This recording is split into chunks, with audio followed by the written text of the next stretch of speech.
اسم جمهور بورسعيد الحبيب اللي بشكره، اللي بيشيعوا دايما ان بورسعيد ما عادش فيها جمهور.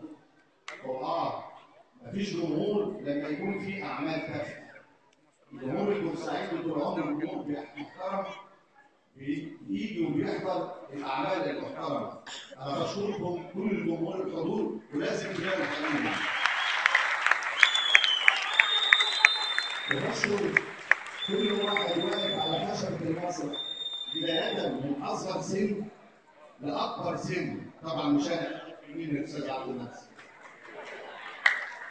بنشكر الجميع، ولي رجاء الساده القائمين على الثقافه.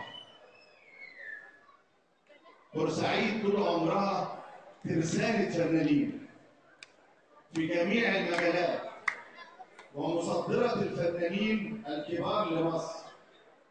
بورسعيد بقى لها فترة مش قصيرة، فترة كبيرة في محنة ثقافية وفنية، واحنا اللي حاسين ده وشايفينه.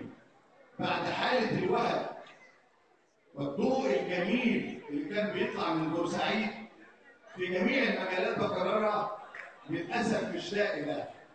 بخاطب السادة المسؤولين، بصوا شوية لفنان بورسعيد.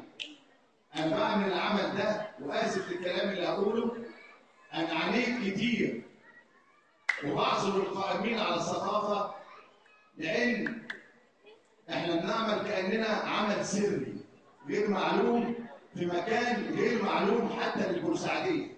لما حد يسألنا عن الفيس وهو بورسعيدي هيعرض فين قصر الثقافة فين بعد أن تحول وتم تجديده، ولكنه غير مضاع. ليس عليه إشارة واحدة تدل على أن هذا المبني منارة ثقافية. ليس فيه لون يوضح أن هناك منارة ثقافية. بعذرهم لأن المبنى لم يتم تسليمه بشكل رسمي حتى الآن. بعذرهم في هذا، وأنا مسؤول أول ما أرجع مصر بتهم الوزير اللي بقى بعين مجالنا من الأزهر، لأن الله بقى وزير الثقافة أزهري. الكارثة الأكبر إن أنا أقسم بالله وبشرفي لن أهمل أو أصبر إلا ما يتم استلام المبنى ده ويبقى منارة إشعاع زي ما كان لمصر كلها مش لبورسعيد. بشكركم.